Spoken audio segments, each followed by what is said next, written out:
الحمد لله الحمد لله رب العالمين والعاقبة للمتقين على أشرف الأنبياء والمرسلين على عدوان لله على الظالمين والصلاة والسلام على رسول الله صلى الله عليه وآله وأصحابه وسلم. يا أيها الذين آمنوا اتقوا الله حق تقاته ولا تموتن إلا وأنتم مسلمون. يا أيها الناس اتقوا ربكم الذي خلقكم من نفس واحدة وخلق منها زوجها وبث منهما رجالا كثيرا ونساء واتقوا الله الذي تساءلون به والأرحام إن الله كان عليكم رقيبا. يا أيها الذين آمنوا وقولوا قولا سديدا يصلح لكم أعمالكم ويغفر لكم ذنوبكم ومن يطع الله ورسوله فقد فاز فوزا عظيما. فإن أصدق الحديث كتاب الله وخير الهدي هدي محمد صلى الله عليه وسلم وشر الأمور محدثاتها وكل محدثة بدعة وكل بدعة ضلالة وكل ضلالة في النار. الحمد لله رب العالمين الرحمن الرحيم مالك يوم الدين إياك نعبد وإياك نستعين اهدنا الصراط المستقيم صراط الذين أنعمت عليهم غير المغضوب عليهم ولا الضالين آمين. அளவற்ற அருளாளனும் நிகரே இல்லாத அன்புடையவனுமாகிய ஏக வல்லவன் அல்லாஹுக்கே அனைத்துலக புகழும் சமர்ப்பணமாகட்டுமாக. அன்பானவர்களே, அந்த அல்லாஹுடைய மற்ற பேரருள் எம்பெருமகனார் முஹம்மது முஸ்தபா ரசூலுல்லாஹி ஸல்லல்லாஹு அலைஹி வஸல்லம் அன்னவர்களின் மீதும் அன்னவருடைய குடும்பத்தார்கள் உத்தம தோழர்களான சஹாபா பெருமக்கள் தாபியன்கள் தபோ தாபியன்கள் அன்னவர்களை அப்படியே பின்பற்றி வாழ்ந்து கொண்டிருக்கின்ற வாழ இருக்கின்ற அனைவர்கள் மீதும் என்றென்றும் பொழியட்டுமாக என்று பிரார்த்தித்தவனாக, அன்பிற்கிய சகோதர சகோதரிகளே, அல்லாஹ்வின் நல்லடியார்களே, இன்றைய காலகட்டத்திலே பெரும்பாலான முஸ்லிம்கள் இறை மார்க்கமான இஸ்லாத்தை ஏற்றிருந்தாலும் இந்த தூய இஸ்லாத்தை சரியான முறையில் விளங்கிக் கொள்ளாமல் பித்அத் மூட நம்பிக்கைகளில் மூழ்கி கிடக்கின்றனர். இத்தகையவர்களிடம் இதுதான் குர்ஆன் ஹதீஸ், இந்த குர்ஆன் ஹதீஸ் தான் மார்க்கம், இந்த இரண்டை தவிர மற்ற எல்லாம் இஸ்லாம் என்று ஏற்றுக்கொள்ளப்படாது என்று சொல்லும் பொழுது அவர்கள் என்ன பித்அத் என்ன ஷிர்க் என்று அவர் விளங்காமலே இந்த மௌலூது, ஹத்தம் பாத்திஹா, அல்லிகுத்தி பைனஹுமா போன்ற செயல்பாடுகள் எல்லாமே ஷிர்க் பித்அத்தில் அடங்குகிறது என்று சொல்லும் பொழுது இதை இஸ்லாத்தின் பெயரால் இவர்கள் செய்கின்ற அனாச்சாரங்களை சுட்டிக்காட்டும் பொழுது தங்கள் மனோ இச்சைக்கு அடிபணிந்தவர்களாக சத்திய கருத்துக்களை ஏற்க மறுப்பதை பார்க்கின்றோம். உண்மையை உணர்ந்த பிறகும் முன்னோர்களுடைய வழிமுறை, உறவினர்களின் புறக்கணிப்பு மற்றும் ஊராரின் எதிர்ப்பு போன்ற காரணங்களை காட்டி அதன்படி வாழ தயங்குகிறார்கள். இவர்களின் நிலை மறுமையில் எப்படி இருக்கும்? சத்தியத்தை மறந்தும் மறைத்தும் வாழ்பவரின் நிலை மிக மோசமானதாக இருக்கும். எனவே அல்லாஹ் தன்னை பற்றி, தனது சிபத்துகளை பற்றி, அவனுடைய ஆற்றலை பற்றி, அவனுடைய மகத்துவங்களை பற்றி குர்ஆனிலே ஏராளமான செய்திகளை பார்க்கிறோம். அல்லாஹ் தன்னை அளவற்ற அருளாளன் என்று குர்ஆனிலே 57 இடங்களிலே சொல்லி காட்டுகிறார். நிகரற்ற அன்புடையோன் என்று 114 இடங்களிலே சொல்லி காட்டுகிறான். மன்னிக்க கூடியவன் என்று, மன்னிப்பவன் என்று 97 இடங்களிலே சொல்லி காட்டுகின்றான். பாவங்களை அடியோடு அழித்துவிடக்கூடியவன், மன்னிப்பை ஏற்றுக்கொள்ளக்கூடியவன், இன்னும் கோரிக்கைகளை ஏற்றுக்கொள்பவன். எந்த சொல் இந்த சொல் நேரடியாகவும் மறைமுகமாகவும் குர்ஆனிலே 230க்கு அதிகமான இடங்களிலே அல்லாஹ் தன்னுடைய கருணையை பற்றி, மன்னிக்கக்கூடிய அந்த ஆற்றலை பற்றி, நேசங்களை பற்றி, இப்படி அல்லாஹ் ஏராளமான செய்திகளை சொல்லி காட்டுகிறான். எல்லையற்ற வாழ்வாதாரத்தை வழங்குபவன், பேராற்றல் உடையவன், உறுதியான பலம் உடையவன், வாழ்வாதாரங்களை வழங்குவதில் மிகச் சிறந்தவன், வாழ்வாதாரங்களை வழங்கி கொண்டிருப்பவன், வழங்கியவன், மனிதர்களுக்கு மட்டுமல்ல அனைத்து உயிரினங்களுக்கும் உணவளிப்பவன், உண்மையாகவே உணவளித்துக் கொண்டிருப்பவன். அந்த அல்லாஹ் சொல்லுகிறான், உங்களை களிமண்ணிலிருந்தும் அற்ப விந்து துளியிலிருந்தும் படைத்திருக்கின்றேன் என்று அல்லாஹ் தஆலா சொல்லுகிறான்.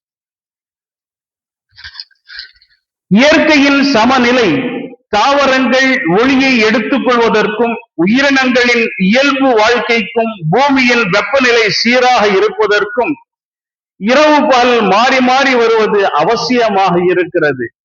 இன்னும் காலத்தை கணக்கிடுவதற்கும், அதாவது நாட்கள், மாதங்கள், வருடங்கள் மற்றும் கால மாற்றங்களை மனிதர்கள் எளிதாக கணக்கிட்டு அறிந்து கொள்வதற்காக அல்லாஹுதான் உங்களுக்கு இரவையும் பகலையும் மாறி மாறி வரச் செய்கிறான். அல்லாஹ் உங்களுக்கு இரவை ஆடையாகவும் தூக்கத்தை ஓய்வாகவும் ஆக்கி இருக்கிறான். பகலை நீங்கள் விழித்தெழுந்து இயங்கும் நேரமாகவும் அல்லாஹ் ஆக்கி இருக்கிறான். இறைவனின் வல்லமையை முழுமையாக யாராலும் அறிந்து கொள்ள முடியாது. மனிதர்களை சோதிப்பதற்காகத்தான் அல்லாஹ் சோதனைகளை ஏற்படுத்துகிறான். நோயை அல்லாஹ் கொடுக்கிறான். நோய் வரும்போது அல்லாஹுதான் அந்த நோயை குணமாக்குகின்றான். அல்லாஹ் நாம் வாழ்கின்ற இந்த பூமியை உருண்டையாக படைத்து, இந்த பூமி ஆடாமல் அசையாமல் நிலைத்து நின்று அதில் உயிரினங்கள் சுகமாக வாழ்வதற்கு ஏற்றார் போல இந்த உருண்டையான பூமியில் பெரும் பெரும் மலைகளை முளைகளாக உண்டாக்கி இருக்கிறான், ஊன்றி இருக்கிறான். பூமி சுற்றி கொண்டே இருக்கின்றது. சுற்றும் போது அழிவுகள் ஏற்பட்டு பூமி தனது கட்டுப்பாட்டை மீறி செல்லாமல் இருக்க இந்த மலைகளை ஆழமான வேர்களை கொண்ட முளைகளாக செயல்படுகின்றன. இயற்கை வளங்கள், நீர் ஆதாரம், மலைகள் மேகங்களை தடுத்து நிறுத்தி மழையை தருகின்றன.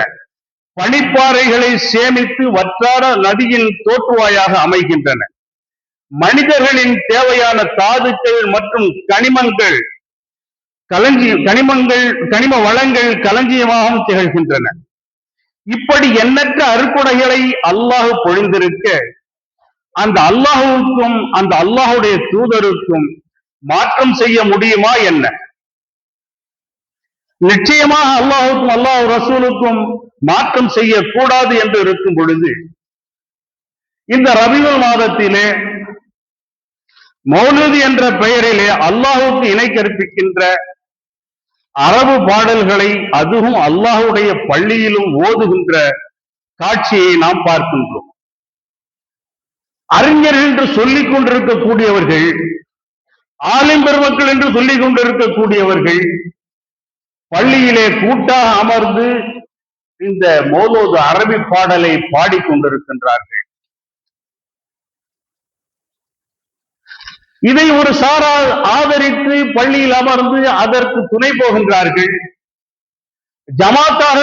ஜமாத்தார்களும் அதுக்கு உறுதுணையாக இருக்கிறார்கள். சிலருக்கு அது பிடிக்கவில்லை என்று சொன்னாலும், ஓதுவது தேவையில்லை என்று சிலர் நினைத்தாலும், அதை கடந்து செல்லுகின்றார்கள். அதை எதிர்க்காவிட்டாலும் கூட அதற்கு உறுதுணையாக போகக்கூடாது அல்லவா?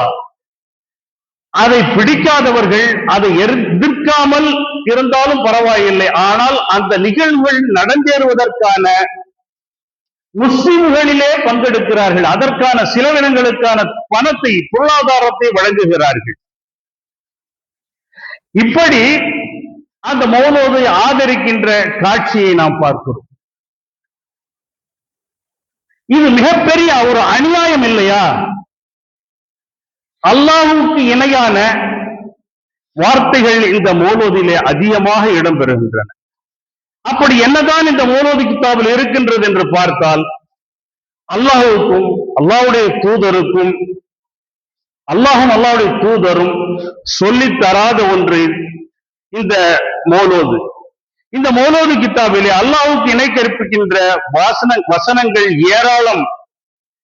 அவைகளில் சிலதை முதலிலே பார்ப்போம், பிறகு அதன் பின்னணி என்னவென்று பார்ப்போம்.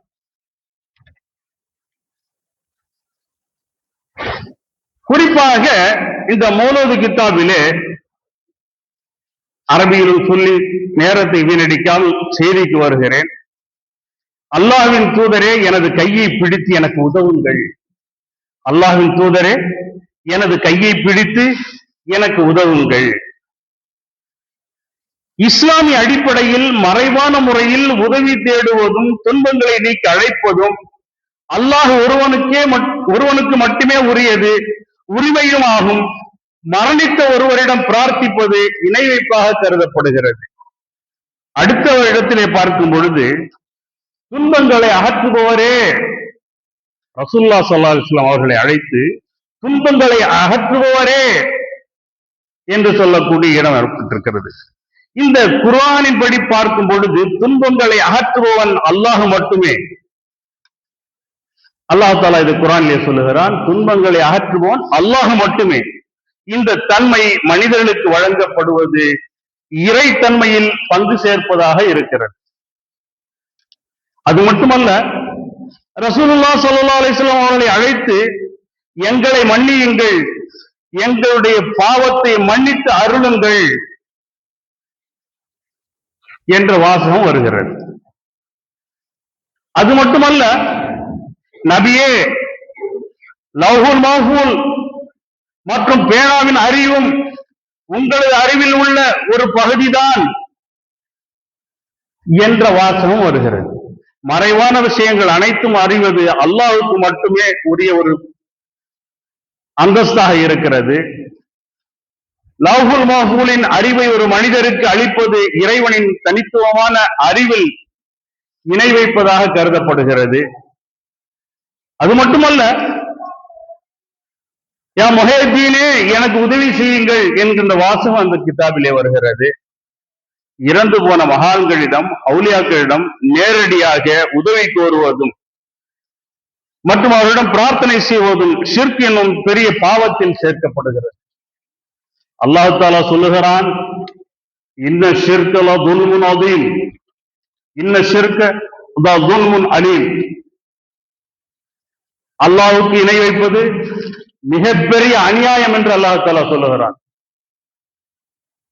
இன்னொரு இடத்திலே அந்த மௌலூது ஷரீஃபிலே வருகிறது, அந்த ஷம்சுன் அந்த பதுருன் அந்த நூறுன் ஃபௌக நூரி. நீங்கள் சந்திரன், நீங்கள் சூரியன், நீங்கள் பேரொளி, நீங்களே பேரொளி. அல்லாஹ் தஆலா குர்ஆனிலே சொல்லுகிறான், அல்லாஹ் நூறு ஸமாவாத்தி வல் அர்த், வானங்களிலும் பூமியிலும் அல்லாஹ்வே ஒளியாக இருப்பதாக அல்லாஹ் தஆலா சொல்லுகிறான். இப்படி அல்லாஹ்வுக்கு இணை கற்பிக்கக்கூடிய ஏராளமான செய்திகளை இந்த மௌலூது கிதாபிலே பார்க்க முடிகிறது. இது அநியாயம் என்று அல்லாஹ் தஆலா சொல்லுகிறான். அப்படி இருக்கும் பொழுது இந்த மௌலூதை நாம் எப்படி ஆதரிப்பது? நமது சகோதரர்கள் அதை ஆதரித்துக் கொண்டுதானே இருக்கின்றார்கள். இது மிகப்பெரிய அநியாயம் இல்லையா? நாம் சிந்தித்து பார்க்க கடமைப்பட்டு இருக்கிறோம். இந்த மௌலூது ஷரீஃபை யார் கொண்டு வந்தது? அதனுடைய பின்னணி என்ன? ஷேக் நவாப் அஸ்-சாலிம் அவர்களின் உரையிலே குறிப்பிடுகிறார்கள், மீலாது என்கின்ற ஒன்று, பிறந்த நாள் என்கின்ற ஒன்று இஸ்லாத்தில் இல்லை என்பதற்கு இவர்கள் சொல்லக்கூடிய செய்தி மிகப்பெரிய ஆதாரமாக இருக்கிறது. ரசூலுல்லாஹ் ஸல்லல்லாஹு அலைஹி வஸல்லம் அவர்கள் நேசித்த, சுவர்க்கத்துக்கு நன்மாராயம் சொல்லப்பட்ட, ரசூலுல்லாஹ் ஸல்லல்லாஹு அலைஹி வஸல்லம் அவர்களை நேசித்த அந்த சஹாபா பெருமக்கள், அபூபக்கர் ரலியல்லாஹு அன்ஹு, உமர் ரலியல்லாஹு அன்ஹு, உஸ்மான் ரலியல்லாஹு அன்ஹு, அலி இப்னு அபீ தாலிப் ரலியல்லாஹு அன்ஹு, தல்ஹா இப்னு உபைதுல்லாஹ் ரலியல்லாஹு அன்ஹு, ஜுபைர் இப்னு அவ்வாம் ரலியல்லாஹு அன்ஹு, அப்துர் ரஹ்மான் இப்னு அவ்ஃப் ரலியல்லாஹு அன்ஹு, சஅத் இப்னு அபீ வக்காஸ் ரலியல்லாஹு அன்ஹு, சயீத் இப்னு ஸைத் ரலியல்லாஹு அன்ஹு, அபூ உபைதா இப்னு ஸர்ராஹ் ரலியல்லாஹு அன்ஹு, இவர்களும் ரசூலுல்லாஹ் ஸல்லல்லாஹு அலைஹி வஸல்லம் அவர்களை நேசித்த அண்ணலம் பெருமகனாருடைய மனைவிமார்களான அன்னை ஆயிஷா ரலியல்லாஹு அன்ஹா அவர்கள், ஹப்ஸா பின்த் உமைர் ரலியல்லாஹு அன்ஹா அவர்கள், உம்மு ஸலமா ரலியல்லாஹு அன்ஹா அவர்கள், உம்மு ஹபீபா ரலியல்லாஹு அன்ஹா அவர்கள், ஜுவைரியா ரலியல்லாஹு அன்ஹா அவர்கள், சஃபியா ரலியல்லாஹு அன்ஹா அவர்கள், மைமுனா ரலியல்லாஹு அன்ஹா அவர்கள், ஸைனப் பின்த் ஜஹ்ஷ் ரலியல்லாஹு அன்ஹா அவர்கள், இவர்கள் எல்லோரும் அந்த ரசூலுல்லாஹி ஸல்லல்லாஹு அலைஹி வஸல்லம் அவர்கள் மீது வைத்திருந்த அன்பை விட, நேசத்தை விட, பாசத்தை விட நம்முடைய அன்பு மேலானதா? நம்முடைய பண்பு நம்முடைய பாசம் மேலானதா? சுப்ஹானல்லாஹ். அந்த சஹாபா பெருமக்கள் அந்த ரசூலுல்லாஹி ஸல்லல்லாஹு அலைஹி வஸல்லம் அவர்களை எந்த அளவிற்கு நேசித்தார்கள் என்பதற்கு ஒரு பெண்மணி உதாரணமாக தேடுகிறார்கள். உஹது போர்க்களம் நடந்து கொண்டிருக்கிறது. முஸ்லிம்களுக்கு மிக இக்கட்டான ஒரு சூழலே அந்த போர்க்களம் நடந்து கொண்டிருக்கிறது. அதிலே ஒரு பொய்யான ஒரு செய்தி பரவுகிறது, ரசூலுல்லாஹி ஸல்லல்லாஹு அலைஹி வஸல்லம் இறந்து விட்டார்கள் என்பதாக. அதை அறிவதற்காக ஒரு அன்சாரி பெண்மணி ஓடோடி வருகிறார். வரும்பொழுது சொல்லுகிறார்கள், உங்களுடைய சகோதரர் இறந்து விட்டார். அந்த பெண்மணி அதை அலட்சியம் செய்துவிட்டு, எம்பெருமானார் ரசூலுல்லாஹி ஸல்லல்லாஹு அலைஹி வஸல்லம் அவர்கள் எப்படி இருக்கிறார்கள், வந்து கொண்டே இருக்கிறார்கள். மீண்டும் ஒரு செய்தி, உன்னுடைய மகன் இறந்து விட்டார். அதையும் புறந்தள்ளிவிட்டு அந்த பெண்மணி ஓடி வருகிறார். ரசூலுல்லாஹி ஸல்லல்லாஹு அலைஹி வஸல்லம் எங்கே இருக்கிறார்கள்? மீண்டும் சொல்லப்படுகிறது, உனது தந்தை இறந்து விட்டார். அதையும் அந்த பெண்மணி புறந்தள்ளிவிட்டு ரசூலுல்லாஹி ஸல்லல்லாஹு அலைஹி வஸல்லம் அவர்கள் எங்கே என்று ஓடி வருகிறார். மீண்டும் சொல்லப்படுகிறது, உங்களுடைய கணவர் இறந்து விட்டார். சுப்ஹானல்லாஹ். அவருக்கு, அந்த பெண்மணிக்கு நெருக்கமான 4 உறவுகள் இறந்திருக்கின்றன, ஷஹீதாக்கப்பட்டிருக்கின்றன. ஒரே நேரத்திலே அவர்களுடைய மரணத்தை எல்லாம் புறந்தள்ளிவிட்டு எம்பெருமானார் எப்படி இருக்கிறார், அல்லாஹ்வுடைய தூதர் எப்படி இருக்கிறார், ரசூல் ஸல்லல்லாஹு அலைஹி வஸல்லம் அவர்கள் நலமாக இருக்கிறார்களா என்று தேடி வந்து ரசூலுல்லாஹி ஸல்லல்லாஹு அலைஹி வஸல்லம் அவர்களை பார்த்த பிறகுதான் அந்த பெண்மணி அல்ஹம்துலில்லாஹ் அல்ஹம்துலில்லாஹ் என்று சொல்லுகிறார். அப்படி என்று சொன்னால் அவர்களுடைய நேசம் எப்பேற்பட்டதாக இருந்தது? அந்த நேசத்தை விட நமது நேசம் பெரியதா? இந்த ஓதுபவர்களிடம் இப்படி சொன்னால், நாங்கள் அல்லாஹ்வுடைய தூதரை நேசிக்கிறோம், இவர்கள் குழப்பம் செய்கிறார்கள், கேடு விளைவிக்கிறார்கள் என்பதாக சொல்லுகிறார்கள். சுப்ஹானல்லாஹ். அல்லாஹ்வுடைய தூதருடைய நேசத்தை நாம் ஒவ்வொருவரும் நமது வாழ்க்கையிலே கடைபிடித்து வாழ வேண்டும். இறை தூதர் ரசூலுல்லாஹி ஸல்லல்லாஹு அலைஹி வஸல்லம் அவர்கள் எப்படி நமக்கு வழிகாட்டினார்களோ, வாழ்ந்து சென்றார்களோ, அப்படி வாழ வேண்டும். எனவே இந்த மௌலூது ரசூலுல்லாஹி ஸல்லல்லாஹு அலைஹி வஸல்லம் அவர்கள் காலகட்டத்தில் இல்லை. ஆனால் இது எப்படி உருவானது என்பதை ஹிஜ்ரி 241 இல்லை, இறைத்தூதர் ஸல்லல்லாஹு அலைஹி வஸல்லம் அவர்களுடைய மனைவியின் மீது விபச்சார பட்டம் சுமத்திய, நஊது பில்லாஹ், அல்லாஹ் மன்னிப்பானாக, விபச்சார பட்டம் சுமத்திய சஹாபாக்களை நரகவாதிகள் என்று சொல்லக்கூடிய சஹாபாக்களை தூசித்து புறம் பேசிய, அவதூறு சுமத்திய, நரகவாதிகள் என்று கூறும் 4ஆம் நூற்றாண்டுகளில் தோன்றிய உபைதியா ஷியா ஆட்சியில்தான் இந்த நபியின் பெயரால் பிறந்த நாள் கொண்டாட்டம் கொண்டு வரப்பட்டது. பிறந்த நாள் கொண்டாடுவது மொரோக்காவில் உள்ள ஓய்திகளால் கொண்டு வரப்பட்டது. அதன் பூர்வீகம் யூதர்கள். அதன் பின்னர் அவர்கள் தங்களை அஹ்லு பைத்தின் சந்ததியினர் என்றும் அவர்கள் இஸ்மாயில் பின் ஜாபருடன் தொடர்புடையவர்கள் என்றும் கூறினார்கள். பிறகுதான் அவர்களை இந்த அறிவியலிகளான மடையர்கள் அவர்களை பின்தொடர்ந்தார்கள் என்பதாக இபாதுத் சலாயின் என்ற கிதாபிலே பதிவு செய்யப்பட்டிருக்கிறது. அளவற்ற அருளாளன், நிகரற்ற அன்புடையோன். ஆரம்பத்திலே ஓதின அல்ஹம்து சூரா. அந்த அல்ஹம்து சூராவிலே நாம் அல்லாஹ்விடம் ஒவ்வொரு நாளும் கோரிக்கையும் உறுதிமொழியை வைக்கிறோம். கோரிக்கையையும் உறுதிமொழியை வைக்கிறோம். அந்த கோரிக்கையிலும் அந்த உறுதிமொழியிலும் நாம் உறுதியாக இருக்கின்றோமா? அகிலத்தின் அதிபதியே என்று அழைத்து, அப்படி என்று உன்னை தவிர வேறு யாரும் எந்த ஒரு அதிபதி, அகிலத்திற்கெல்லாம் அதிபதியே என்று அழைத்து, கருணையாளர்களுக்கெல்லாம் கருணையாளனே என்று கூப்பிட்டு, உன்னை தவிர மிகப்பெரிய கருணையாளன் யாரும் இல்லை, நீதான் கருணையாளன், கருணையாளர்களுக்கெல்லாம் கருணையாளன் என்று அழைத்து, தீர்ப்பு நாளின் அதிபதியே, மறுமை நாளிலே யாருக்கும் பேசுவதற்கு அனுமதி இல்லாத அந்த நாளையிலே, ஒவ்வொருவரும் தன்னுடைய நப்சு நப்சு என்று சொல்லக்கூடிய அந்த வேளையிலே, அந்த வேளையினுடைய அரசன், அப்பொழுது அல்லாஹ்வுக்கு பான் உலகத்திலே அரசன் என்று சொல்லிக் கொண்டவர்கள் எல்லாம் எங்கே? அந்த நேரத்திற்குரிய அரசனை அதிபதியே என்று அழைத்து, உன்னையே நாங்கள் வணங்குகிறோம், உன்னிடமே நாங்கள் உதவியை தேடுகிறோம், உன்னை தவிர வேறு யாரும் நாங்கள் வணங்க மாட்டோம், உன்னை தவிர வேறு யாரிடமும் நாங்கள் உதவியும் கோர மாட்டோம் என்கின்ற உறுதிமொழியை நாம் அங்கு கொடுக்கிறோம். அந்த உறுதிமொழியில் நாம் உண்மையாளர்களாக இருந்தால் அல்லாஹ்வை மட்டுமே வணங்க வேண்டும், அல்லாஹ்விடம் மட்டுமே பிரார்த்தனைகள் செய்ய வேண்டும், உதவிகள் கோர வேண்டும். அப்படி இருக்கின்ற பொழுது இடையில் எங்கு வந்து சேர்ந்தது இந்த மௌலித்? சிந்தித்து பாருங்கள். ஒவ்வொரு வருடமும் இந்த மௌலூத் ஷரீஃபை பற்றி பேசிக்கொண்டுதான் இருக்கின்றோம். ஏன் பேச வேண்டும்? பேசாமல் இருந்து விடலாம், நமக்கென்ன என்று. நமது சகோதரர்கள், நமது நண்பர்கள், நமது உடன்பிறப்புகள் நரகத்திற்கு சென்று விடக் கூடாது என்கின்ற ஒரே காரணத்திற்காகத்தான் இப்படிப்பட்ட செய்திகளை திரும்ப திரும்ப சொல்லிக் கொண்டிருக்கின்றோம். அல்லாஹ் நல்லடியார்கள், இஹ்தின ஸிராத்தல் முஸ்தகீம், இறைவா எங்களுக்கு நீர் நேர்வழி காண்பிப்பாயாக. இறைவா நீ யாருக்கு அருள் புரிந்தாயோ அதை போன்ற அருளை எங்கள் மீது பொழிந்து நேரான வழியை எங்களுக்கு காண்பிப்பாயாக.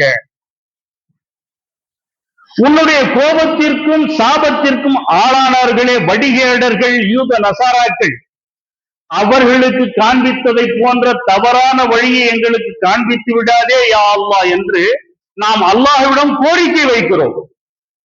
அந்த கோரிக்கையில் நாம் உண்மையாளர்களாக இருந்தால் ஓதக்கூடியவர்களுக்கு, ஓதுபவர்களுக்கு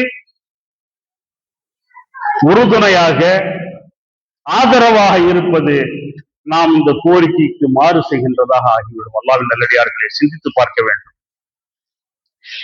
இப்படி ஏராளமான செய்திகளை நம்மால் பார்க்க முடிகிறது. அல்லாஹ் தஆலா சொல்லுகிறான், இன்னல்லதீன ததுஊன மின் தூனில்லாஹி இபாதுன் அம்சாலுக்கும் ஃபதுஊஹும் ஃபல்யஸ்தஜீபு லக்கும் இன் குன்தும் சாதிகீன்.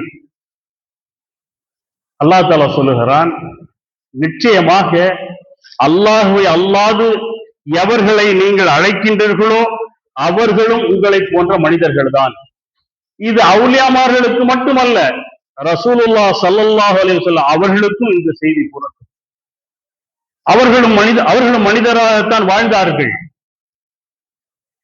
அதனால் நீங்கள் யாரை அழைக்கின்றீர்களோ அவர்களும் உங்களை போன்ற மனிதர்கள் தான்.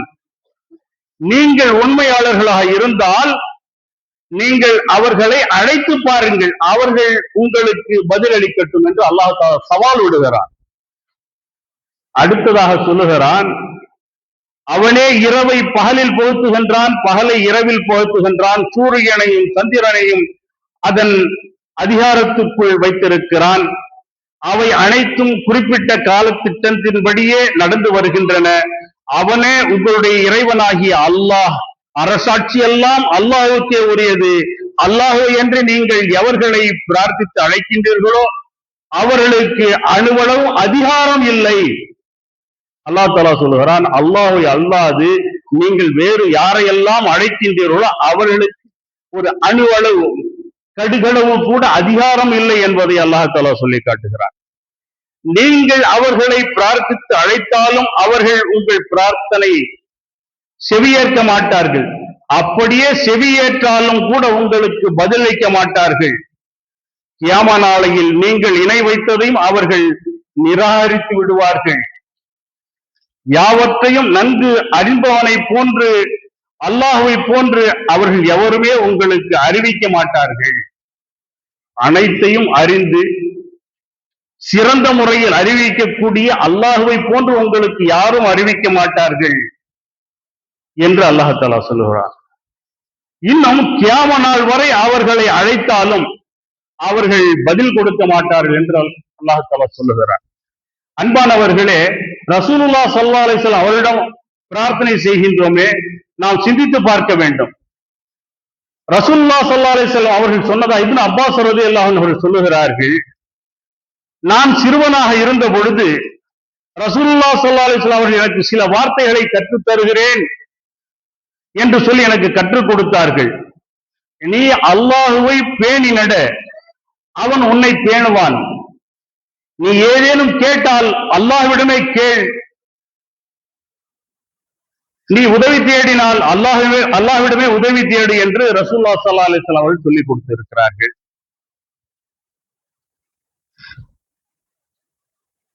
இன்னும் அவர்கள் கற்றுத்தந்த பிரார்த்தனைகள்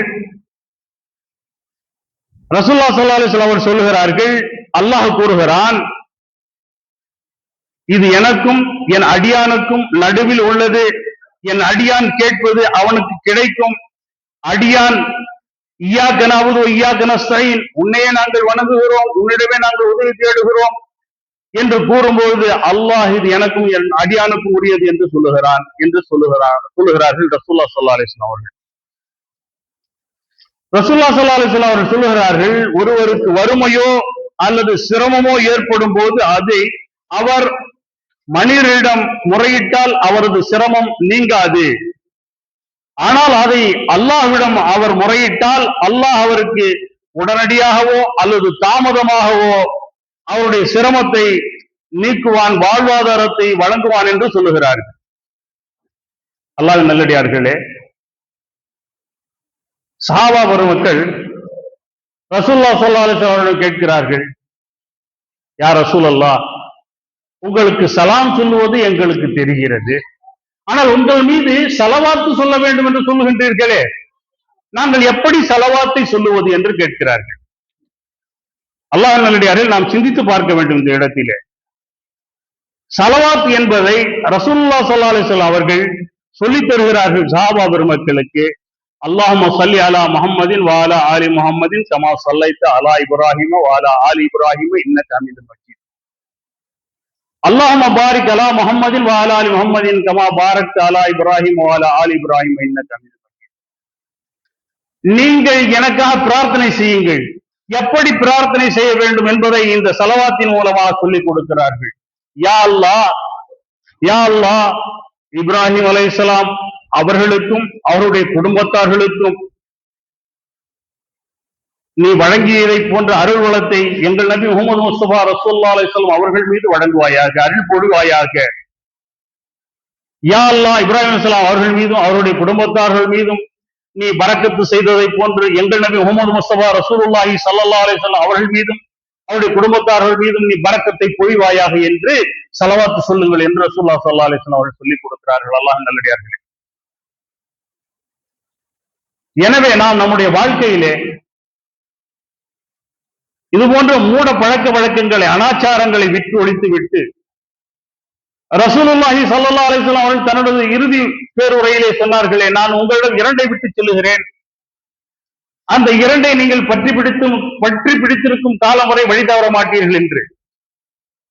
என்னவென்று ரசூலுல்லாஹி ஸல்லல்லாஹு அலைஹி வஸல்லம் சொல்லும் பொழுது, ஒன்னு அல்லாஹ்வுடைய வேதமும், மற்றொன்று என்னுடைய வாழ்க்கை வழிமுறை, என்னுடைய சுன்னாவும் என்று சொன்னார்களே, அந்த இரண்டையும் நம்முடைய வாழ்க்கையிலே பலமாக பற்றி பிடித்து அல்லாஹ்வுடைய பொருத்தத்தோடு வாழ்வு, பொருத்தத்தோடு மறைக்கக்கூடிய நன்மக்களை அல்லாஹ் ரஹ்மான் நம் அனைவரும் ஆக்கிடுவானாக.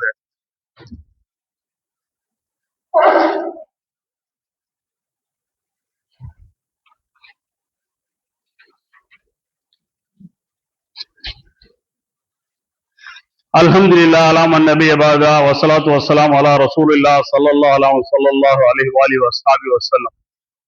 அன்பிற்குரிய அல்லாஹ் நல்லடியார்களே, நம்முடைய தேவைகள் அனைத்தையும் அல்லாஹ்விடமே கேட்க வேண்டும் என்பதற்கு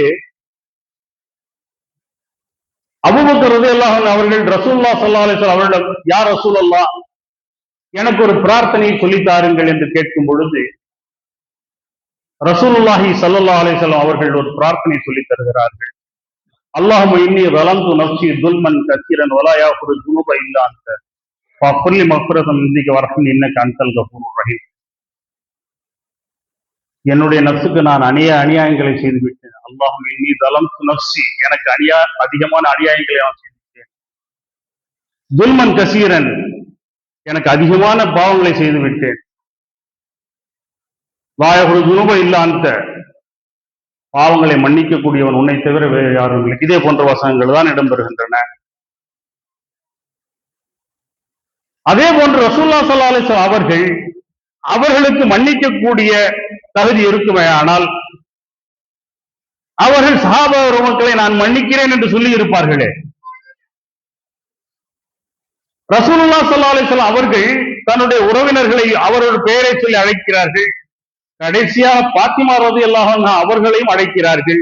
அழைத்து சொல்லுகிறார்கள், மறுமை நாளில் உங்களுக்கு என்னால் எந்த ஒரு உதவியும் செய்ய முடியாது.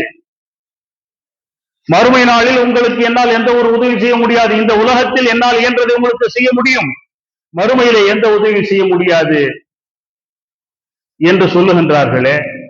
அப்படியானால் நாம் எப்படி ரசூலுல்லாஹி ஸல்லல்லாஹு அலைஹி வஸல்லம் அவர்களிடம் உதவிக்கு ஒரு உதவி கேட்பது? ரசூலுல்லாஹி ஸல்லல்லாஹு அலைஹி வஸல்லம் அவர்கள் அவர்களுக்காக பிரார்த்தனை செய்ய சொல்லுகிறார்கள். பாங்கு துவா, நாம் இந்த பாங்கு துவாவை ஓதும் பொழுது அதிலே என்ன வருகிறது? யா அல்லாஹ், எங்கள் நபி முஹம்மது ரசூலுல்லாஹி ஸல்லல்லாஹு அலைஹி வஸல்லம் அவர்களை மறுமையிலே சிறப்புக்குரிய இடமான மகாமி மஹமூதாவில் எழுப்புவாயாக என்று சொல்லக்கூடிய அந்த பிரார்த்தனையை ஓதத்தில் நமக்கு சொல்லி கற்றுத் தந்திருக்கிறார்களே.